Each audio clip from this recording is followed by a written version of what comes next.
You're listening to Cars and Coffee, your local home for IndyCar, Formula One, and sports car racing news. Here on 91.3 WHJE. And now, here's your host, Nathan Ward.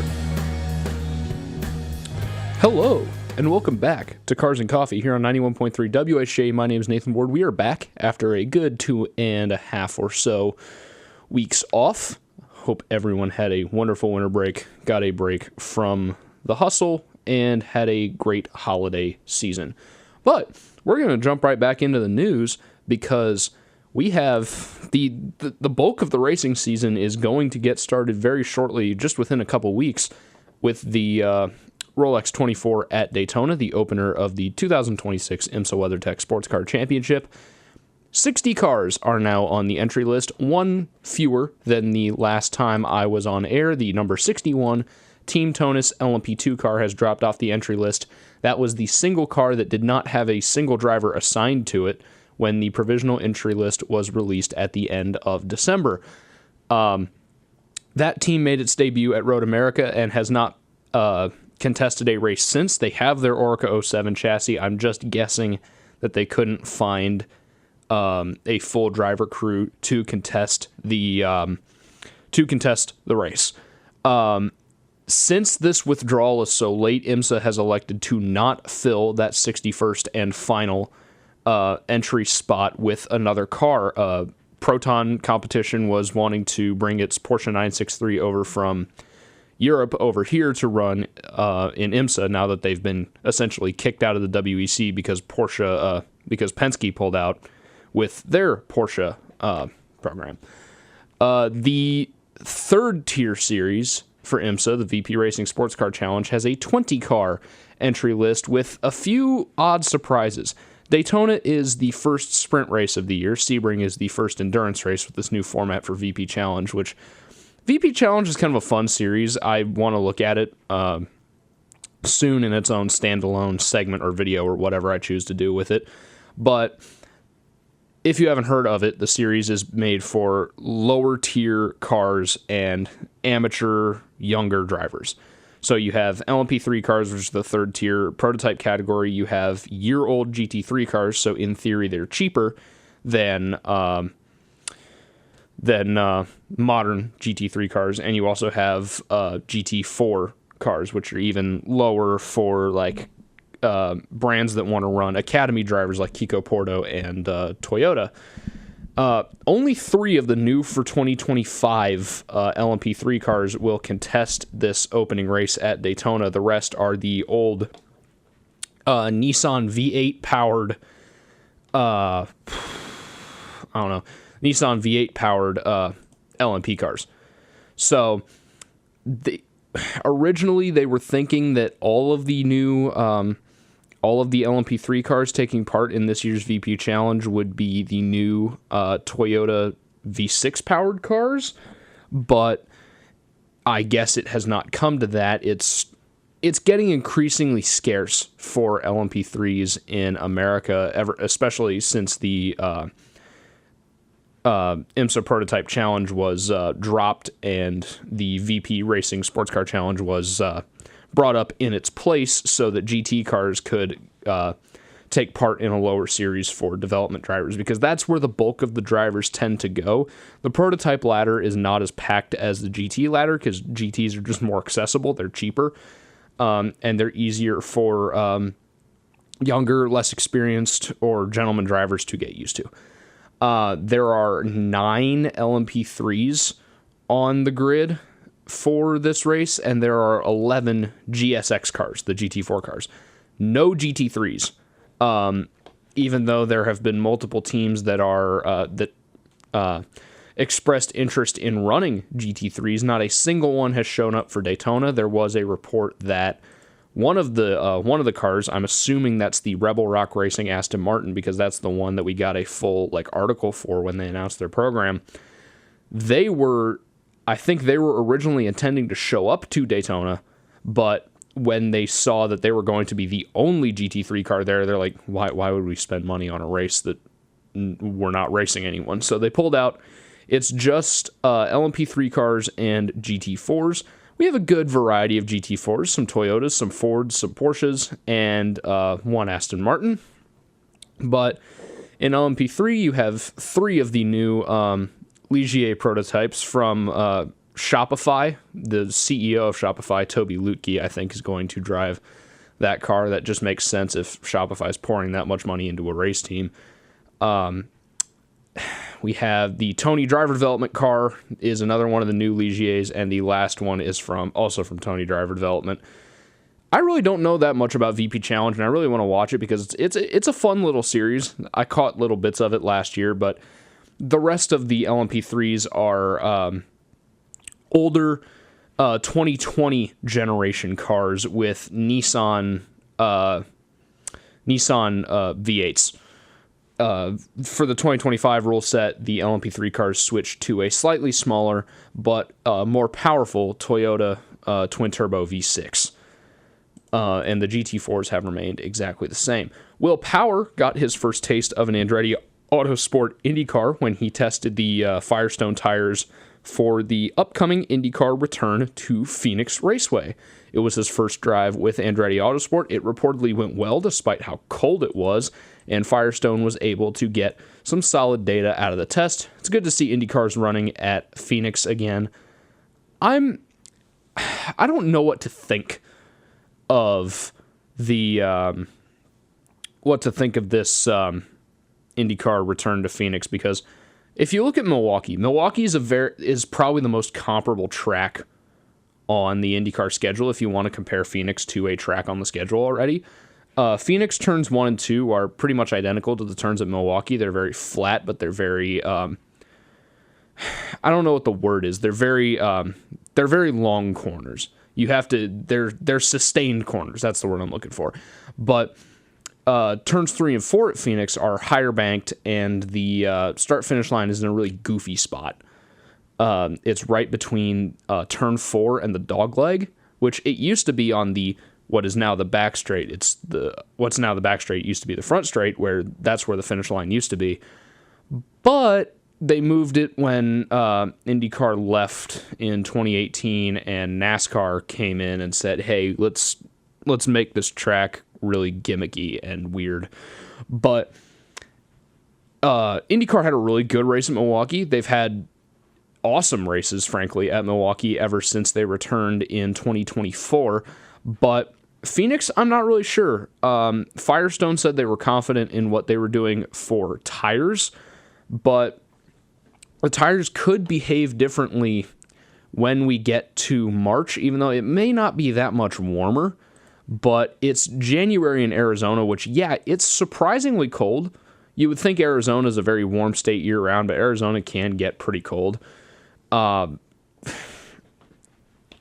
don't know about how the tires are going to change. I'm not a scientist. I'm not qualified to talk about tires really, but it's interesting that Firestone was so willing to say, okay, yeah, these tires are fine, even though the weather conditions are not going to be near what race day weather conditions are going to be like. I don't know if that's going to create problems, because that has happened with NASCAR before, where the tires have behaved very, very differently from testing to an actual race weekend because of just when they were tested. But it's good to see IndyCars back at Phoenix. I really hope the race is good, and more importantly, I hope people show up to watch it, because IndyCar oval racing, I think, is some of the best racing on the market right now. The Audi R26, Audi's new Formula One car, was spotted testing at Circuit Barcelona Catalunya. There was some controversy. People didn't think that this was real, because someone posted a video of it, and it was very grainy, but it was real. And then people started posting high definition photos of it, but they were all AI upscaled, which led to some theories that the entire collection of photos and videos were AI generated. That, I believe, is not the case. If you look at the video, it's a very grainy cell phone video. I don't think if you were to generate that kind of video with like, Sora AI or whatever the top AI video generator on the market is, I don't think you're going to get that that grainy of an image. I think it'll be slightly smoother and slightly goofier looking and more obviously AI. There was an upscaled photo of the car in a corner that was released. That car, that picture has definitely been AI upscaled because the Circuit Barcelona Catalunya sign has been replaced with the word data set. Because the words are so blurry that the AI just like filled in whatever word was there. If you look at the blurry photo, the circuit map next to the sign does look a bit weird. But it does look real. It looks like it was taken from about 500 feet away, and the image is about 3 pixels wide, but it looks real. The track map on the sign, because if you look at the logo for the circuit, the track map is right next to the name of the circuit. That's the circuit's logo. It does look a bit funky, but I don't have enough proof to say whether that's AI generated or not. But there is a video of the Audi testing with stickers on the car, because the AI generated photos just showed a black car, but the car that was actually there had some Audi logos on the engine cover. A more higher quality video was released a few hours after this that showed the car going around Barcelona. That seems to be real, but a bit of a strange day for all of us. Wondering, like, did we AI generate an F1 car? Moving on to Peugeot, back to the sports car side of things. Peugeot revealed their driver combinations for their 2026 World Endurance Championship cruise. In the 93 car, Pol di Resto will be staying as the only driver to remain in the 93 car, and the Stoffel Van Dorn will be the second driver. He was originally tipped to leave Peugeot for Genesis at the end of 2025, but he will stay and move from the 94 car to the 93. The third driver of that car is Citroen Formula E driver Nick Cassidy, who just won the Mexico City E-Prix for Citroen in their first year as the Stellantis Formula E team. Stellantis is the greater company that owns Chrysler, and thus they own Dodge, Jeep, Mopar, all that. But they also own European brands. They own Maserati, they own Citroen, they own Peugeot. They're all under one big umbrella. So Cassidy, fresh off a Formula E win, is going to have a full-time WEC drive with Peugeot. And in the 94 car, Loic Duval and Malte Jakobsen will remain in the 94 from the 2025 crew, and they will be joined by Theo Pourchaire, who raced in Van Dorn's place at Bahrain back in November. Loic Duval is by far the oldest member of the crew, but he's still a very, very good driver. And honestly, these Peugeot crews look really good. The car's made some significant leaps in performance over the course of 2025.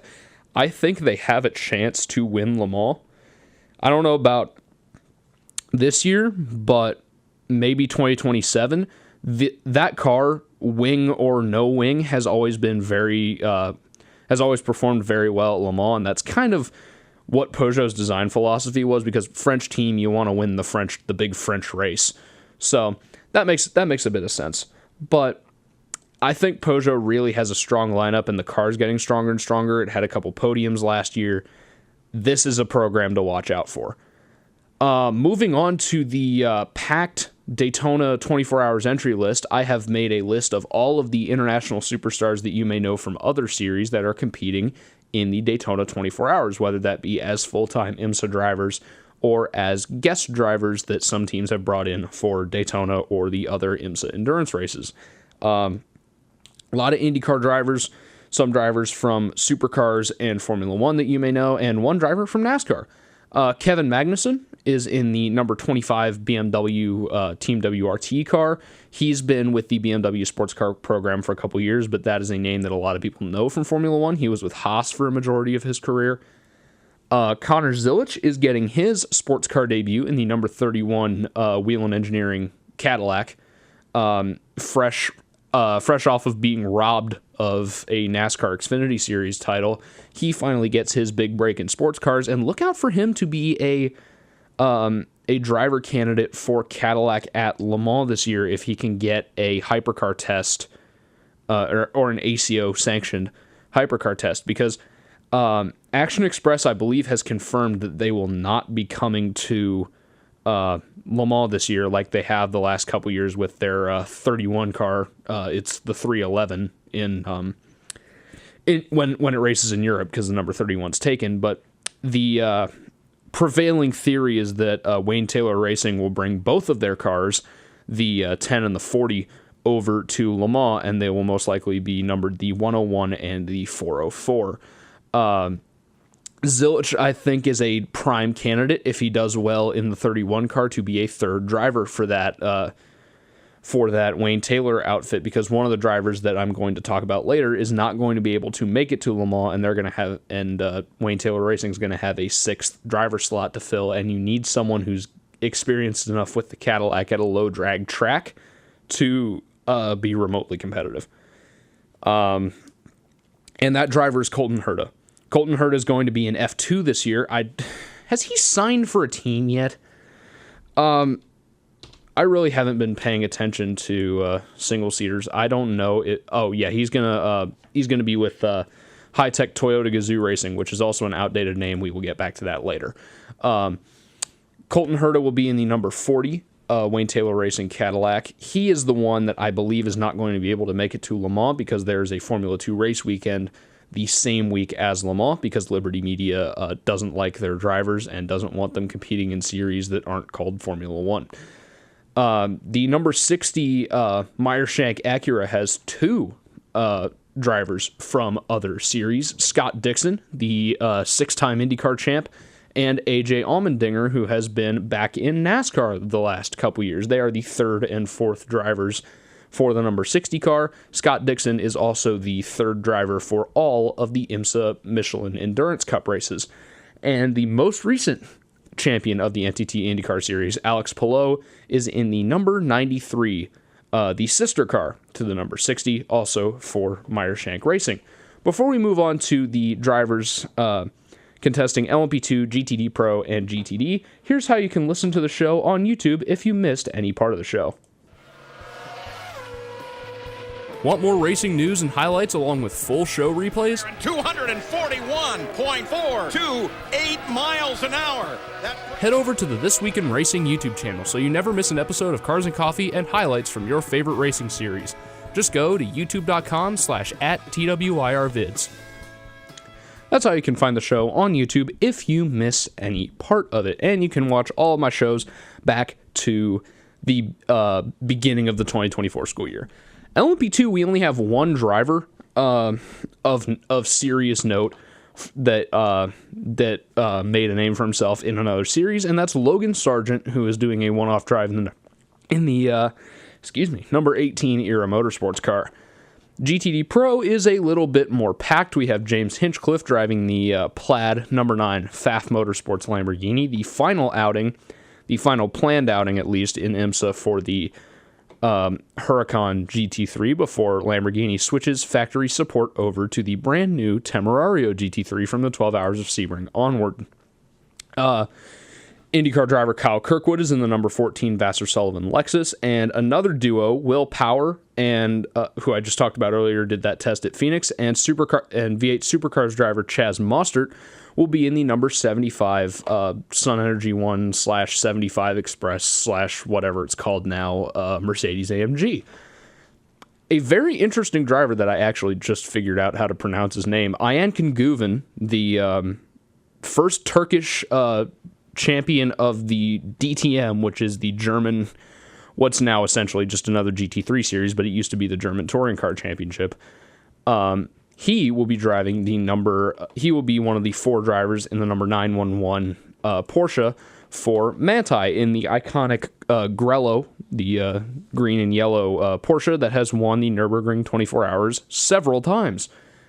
Going down to GTD, the last class, Roman Grosjean is in the number 16 Myers Riley Motorsports Mustang, a brand new car for Riley Motorsports. He is, I believe, the 4th driver in that car. I don't believe he will be doing any other races in the number 16. Scott McLaughlin is going to be in the number 36 DXDT Corvette. Interestingly enough, I said at my, I think the last show before break, that I thought Robert Wickens would be in that car.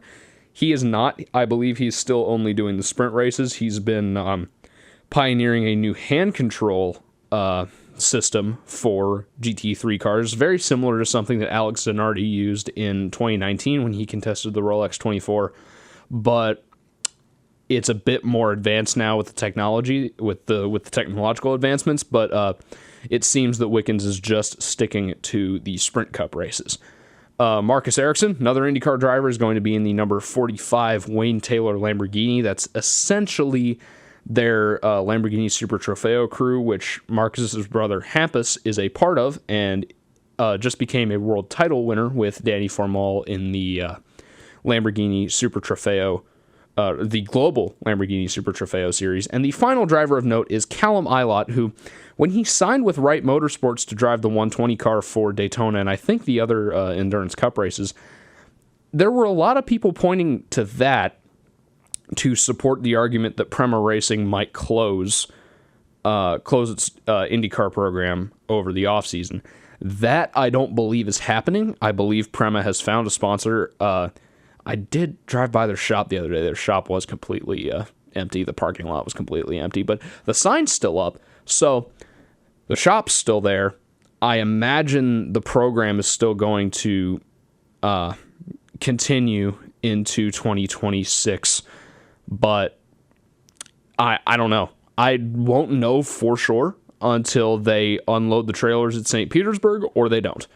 So those are the main international drivers or international superstars from other series that are taking part in this year's running of the Rolex 24 Hours of Daytona. When we come back, we will talk about, we'll get a little bit technical and talk about the changes that Toyota made to both its racing program and its Le Mans hypercar. We will be right back here on 91.3 WHJE. You're listening to Cars and Coffee. Here's Under Pressure by Queen and David Bowie.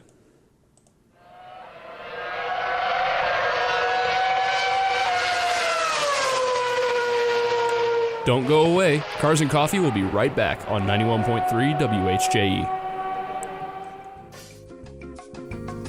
Hi, if you're listening to this, that means you're listening to a replay of today's show.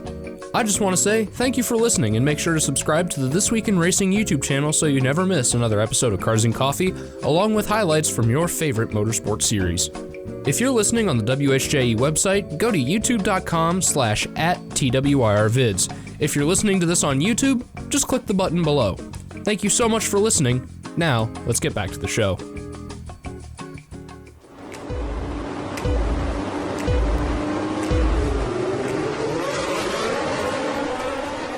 We now return to Cars and Coffee here on 91.3 WHJE. Welcome back to Cars and Coffee here on 91.3 WHJE. My name is Nathan Ward. Toyota has shaken up the structure of its motorsport operations over the course of this offseason, coinciding with a reworked version of its Le Mans hypercar set to debut in the 2026 World Endurance Championship. Toyota Gazoo Racing has split its endurance, rally, and domestic racing programs up into separate channels, with the hypercar team being renamed to Toyota Racing and the Gazoo Racing brand taking full control of the World Rally Championship team and its Japanese domestic racing programs in Super GT. Christened the Toyota TR010 Hybrid, the V6 twin-turbo powered car marks the next iteration of the GR010 Hybrid platform that has been in service since the inception of the hypercar class in 2021. With most of the remnants of the old LMP1 design language finally gone for good, most notably the round headlights that have been present on the front end of Toyota prototypes ever since the TS040 LMP1 car in 2014, I want to say. The most notable change is the return to the red and white factory color scheme. Finally, I can't stand when teams do like blank carbon factory paint jobs, because Toyota just had a black car with the Gazoo Racing logos in a couple places. I didn't like it at all when they ran the GT1 tribute livery at Le Mans this past year. I loved that car. It made me want to root for Toyota, which, as someone who grew up and got into endurance racing right as Toyota was starting to win everything, that's weird to say. But this new full-time livery is a throwback to the late 90s and the Toyota GT1, one of my favorite cars maybe ever.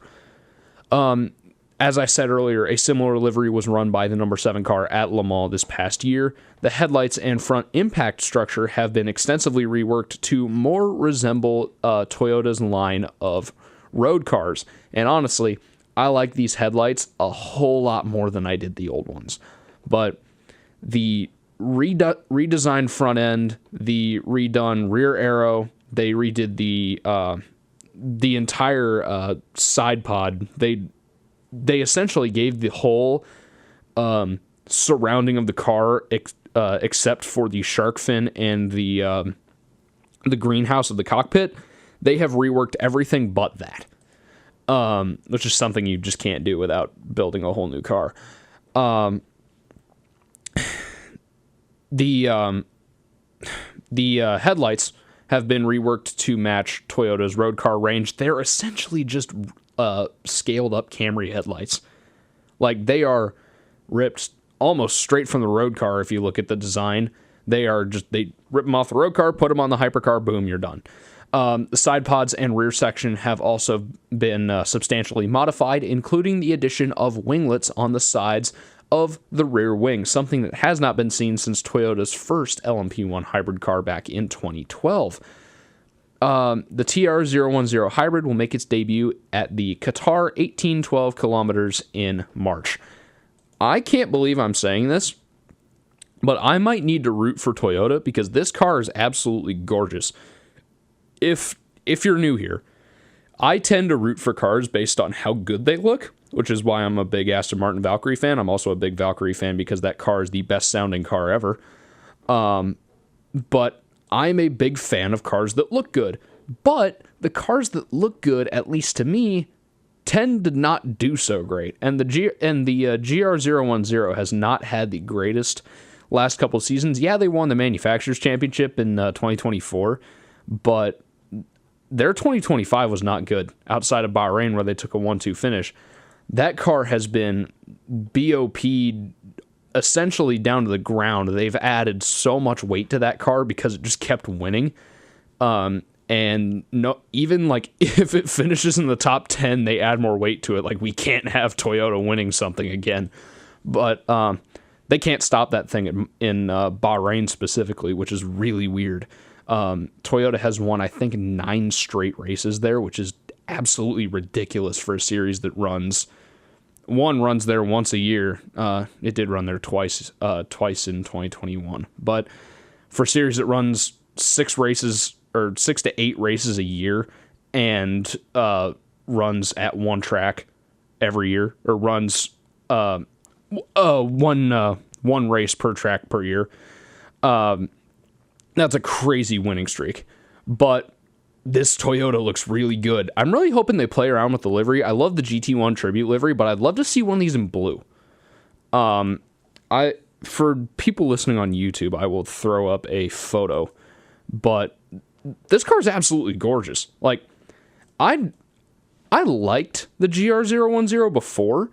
I didn't originally like the debut paint scheme for it, or the fact that the shark fin was too short. But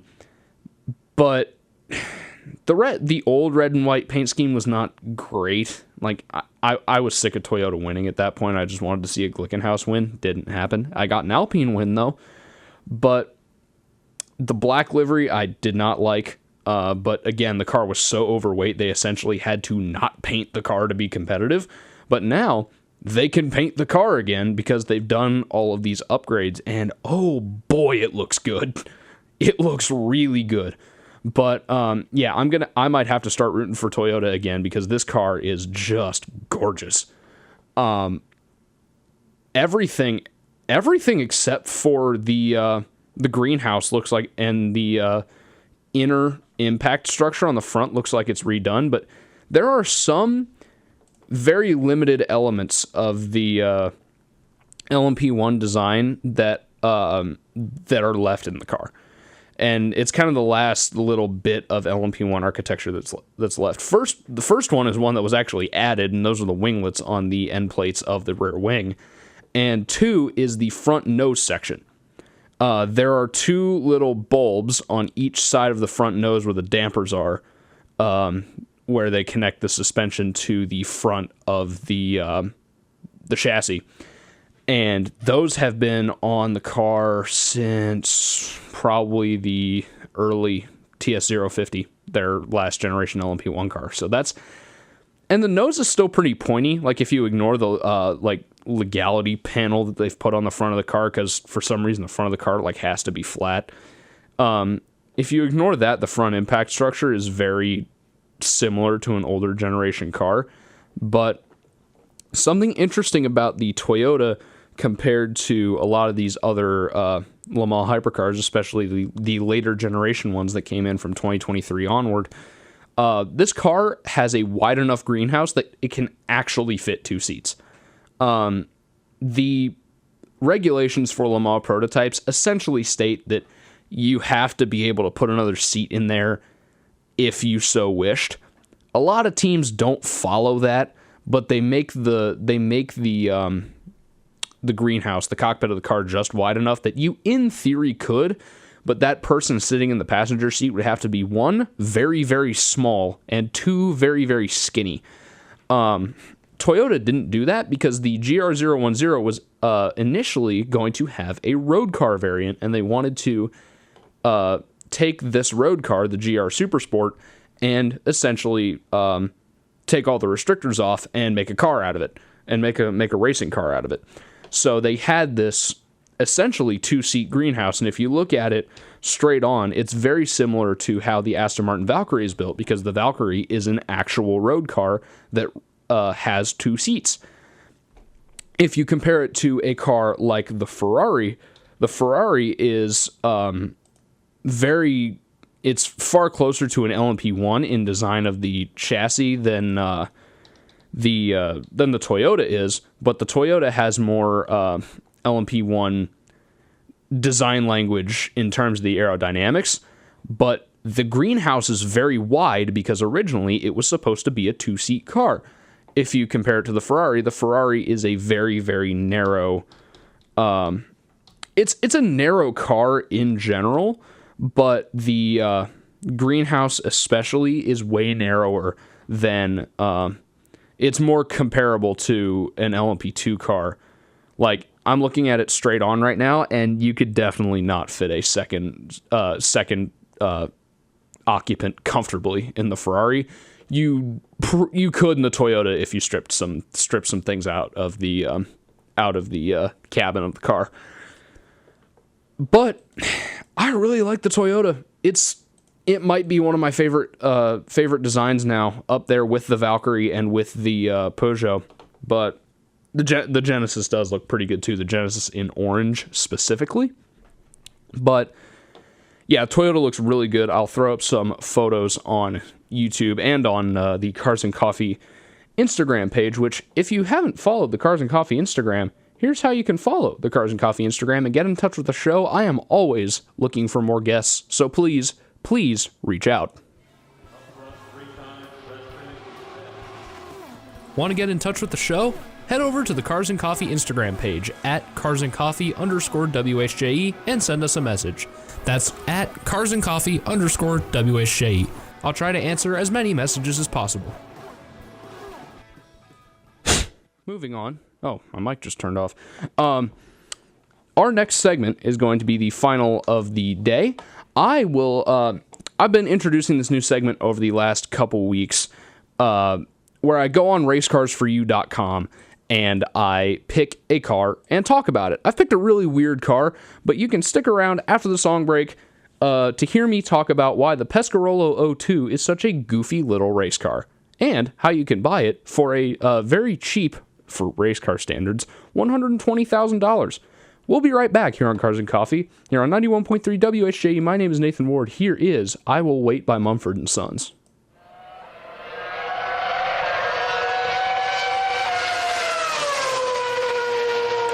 Don't go away. Cars and Coffee will be right back on 91.3 WHJE. Hi, if you're listening to this, that means you're listening to a replay of today's show. I just want to say thank you for listening, and make sure to subscribe to the This Week in Racing YouTube channel so you never miss another episode of Cars and Coffee, along with highlights from your favorite motorsport series. If you're listening on the WHJE website, go to youtube.com/@TWIRvids. If you're listening to this on YouTube, just click the button below. Thank you so much for listening. Now, let's get back to the show.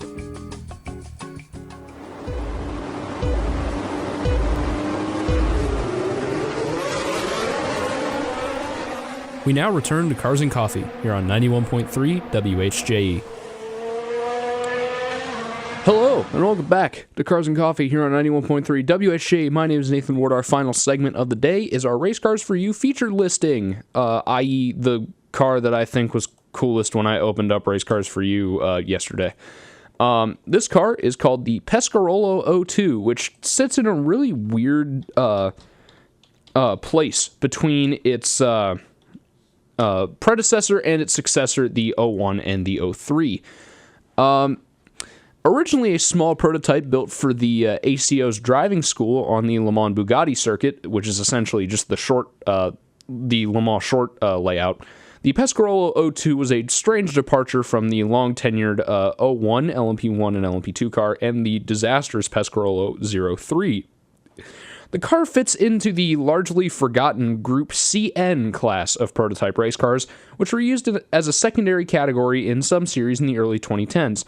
A lot of these cars you can now find in heavily modified form at hill climb events like the Pikes Peak Hill Climb and other standalone races like the 25 Hours of Thunder Hill, where Radical Cup cars, which the Radical Cup car is technically a Group CN prototype, it's kind of a step, or like a half step below LMP3, but you can find a lot of these in heavily modified form at hill climb races and at other standalone racing events because they're very popular, they're very cheap, and apparently very, very fun to drive.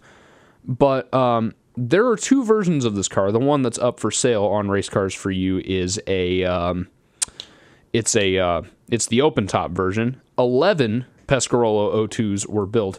10 of them are open top, and there is a single coupe version.